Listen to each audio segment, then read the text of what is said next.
In the summer of 1976, 3 masked gunmen hijacked a school bus full of children in rural Chowchilla, California. The 26 children, along with their bus driver, were driven to a quarry and buried alive. This is the true story of the Chowchilla school bus kidnapping.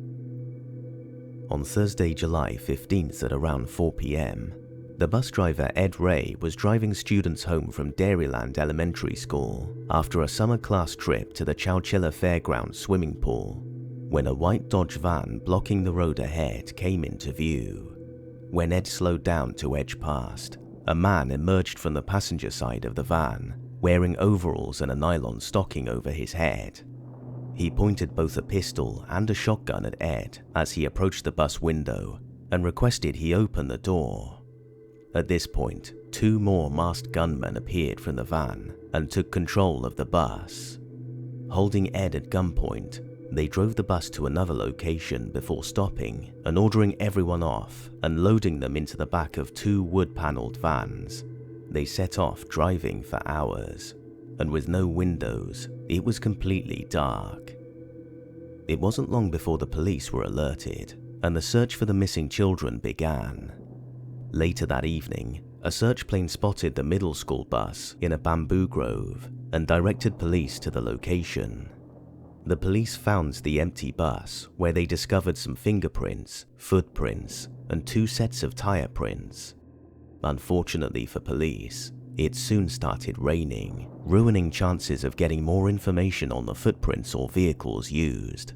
14-year-old Michael Marshall was the oldest of the abducted children, the youngest just being 5. Many of the children looked to Mike for supportive hugs in the pitch darkness as the van stopped. After some time, they are finally led out the back by the gunmen and asked to give their names and provide 1 item of clothing from each of them. Mike was unable to see Ed or the other children outside of the van and wondered if their bodies had been piled up nearby and if he'll be the next to be killed. Mike is led to a hole in the ground with a ladder sticking out of it and told to go down. It seemed just to lead into darkness. The ladder descended around 12 feet below ground, where he was relieved to see the rest of the children, along with Ed holding a flashlight. They could see that they were inside some kind of truck, buried underground, with no way out other than the ladder they came down. The roof was haphazardly reinforced with some timber and wires. There were holes cut into the wheel wells for makeshift toilets, a few dirty mattresses pushed against the walls, a few jugs of water, a loaf of bread, and some Cheerios. Tiny rations, even for children. There was 1 flashlight, 1 extra set of batteries, and 1 candle. The kidnappers pulled the ladder up and sealed the top with a sheet of metal, a sheet of plywood, and 2 100-pound industrial batteries. They could hear noises from the stress this weight was taking on the roof. The kidnappers hadn't tested it under the full weight of all the stuff they used to seal the entrance. There was a small air vent attached with a fan connected to another industrial battery, which was expected to provide air for around 48 hours. The kidnappers knew that if this failed, the children would soon be dead. After placing another sheet of plywood and covering the top with earth, nothing could be seen from ground level. The kidnappers had driven almost 12 hours to the California rock and gravel quarry in Livermore, which was only 100 miles away from where they took the bus, but they took their time on purpose so the passengers wouldn't know where they were going, or potentially had been, driving different routes and taking U-turns to pad out the time. They were able to avoid police by listening to a CB radio and police scanner on the journey. The 3 kidnappers were 24-year-old Fred Woods, 24-year-old James Schoenfeld, and his younger brother, 22-year-old Rick. Fred's family owns the rock quarry they were at. He had his dad get him a job there over the winter, and around Christmas time, the 3 of them drove a small moving truck onto the land and borrowed an excavator to dig a large hole. They buried the truck months in advance under several feet of earth. Over the winter, after noticing the roof starting to buckle, They propped a few pieces of timber up against it, hoping it would hold. Fred, James, and Rick headed back to an empty warehouse that Fred rented a few months ago to make arrangements for the ransom.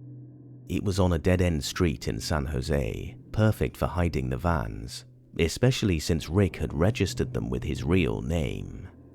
Underground, Ed and the children heard the roof shifting as wires snapped, and the roof started to buckle. Luckily, it didn't cave in. Reaching up, Ed could barely touch the steel plate above the hole in the ceiling. After taking stock of everything, he had to tell the children that he needed to turn off the flashlight to conserve the battery, putting them back into complete darkness. Ed and Mike tried to stack the mattresses up in an attempt to reach the sealed entrance hatch. 2 days before, 14-year-old Mike Marshall was caught sneaking beers and had to take the bus as a punishment instead of being picked up. Mike got on the top of the mattresses and tried to pull the entrance with no luck. It didn't move. Ed then got up, and between the two of them, they managed to make the metal sheet slightly move. Mike got his hand up and could feel the 2 batteries weighing down the entrance.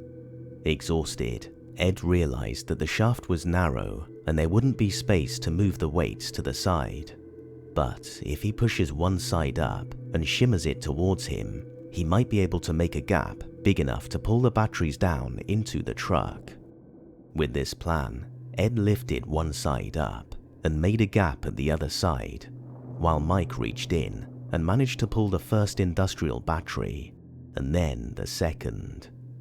With the weights gone, they managed to flip the metal plate open inside the shaft.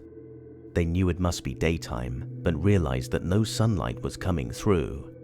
Looking up, they saw the shaft above the truck was about 3 or 4 feet deep, with a plywood barrier at the top. Climbing up further, they tried pushing the plywood, and it too didn't move.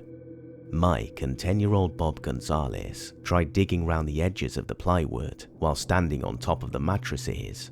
It wouldn't budge no matter how hard they pushed on it, so they just tried to dig at the corners.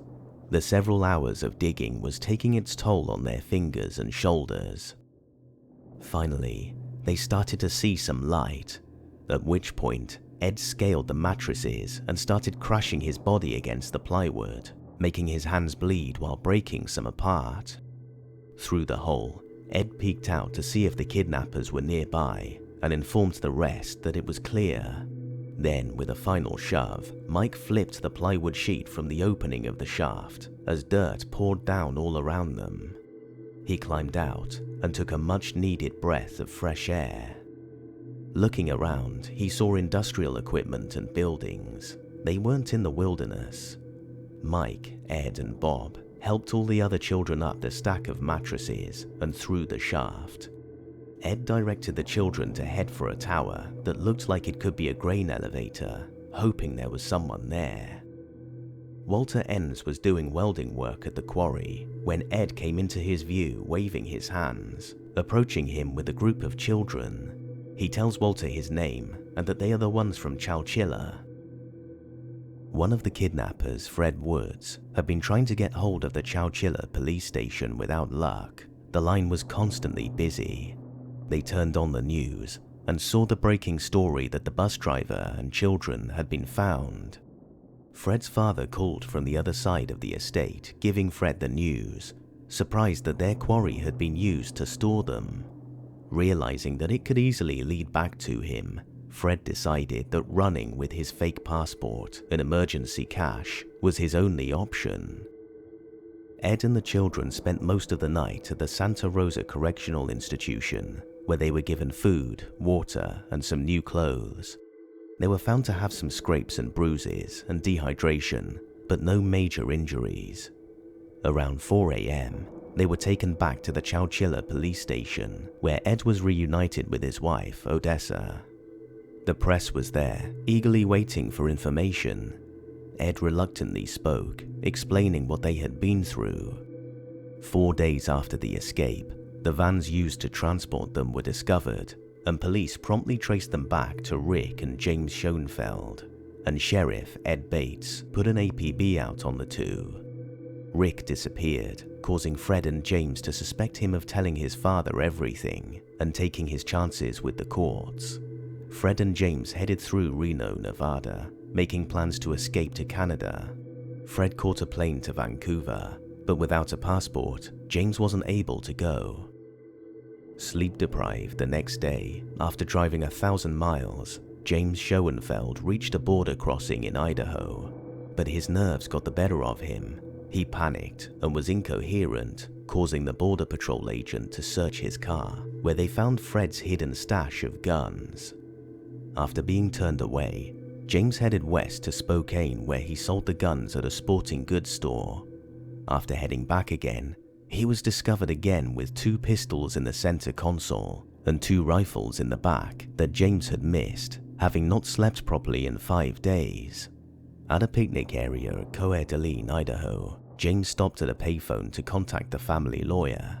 With no answer, he suspected Rick had got there first and decided to move to Plan C, abandon his escape, go home and face the music. Fred had been hiding out in a hotel room in Vancouver since the day after Ed and the children escaped. A week after the incident, the police raided his family estate, finding the Jack-in-the-Box bag, which they wrote the hostages' names in, and a draft of the ransom note that somehow had his name on it. 2 weeks on, he knew that Rick surrendered to authorities, and James had been picked up in Oakland for driving erratically. Fred wrote to an old friend and film student, David Boston, suggesting that he write the sensational story. He went to the post office to post his letter and check if his alias, Ralph Schneider, had any mail.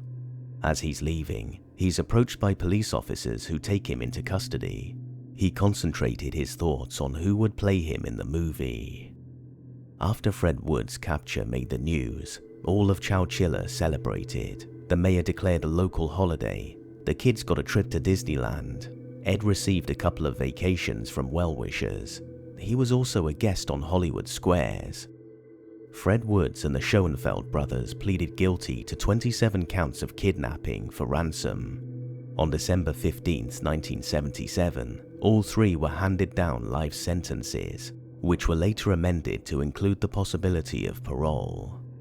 The brothers were by all accounts model prisoners, and Rick was paroled in 2012 at the age of 57, spending 34 years in jail. His older brother, James, served 37 years, being paroled in 2015 at the age of 63. They both returned home to the Bay Area to care for their aging mother. Neither has been heard from since. Unlike the Schoenfelds, Fred Woods regularly flouted prison rules, using his trust fund to secretly run businesses from inside. This included a used car operation, gold mine, and Christmas tree lot. He was repeatedly caught smuggling mobile phones and pornography and sued his business manager from prison. His parents spent the rest of their lives in seclusion at their ranch in Portola Valley. Rather than leaving their estate to their son, in 2011, they donated the 79-acre property to be used as an open space preserve. In 1993, 17 years after the kidnapping, it seems Fred's wish came true when the crime was turned into a TV movie of the week called They've Taken Our Children, the Chowchilla Kidnapping, also known as Vanished Without a Trace, starring Carl Malden. After nearly 20 failed parole attempts and 46 years in prison, in August 2022, Fred Woods was finally released at 70 years old.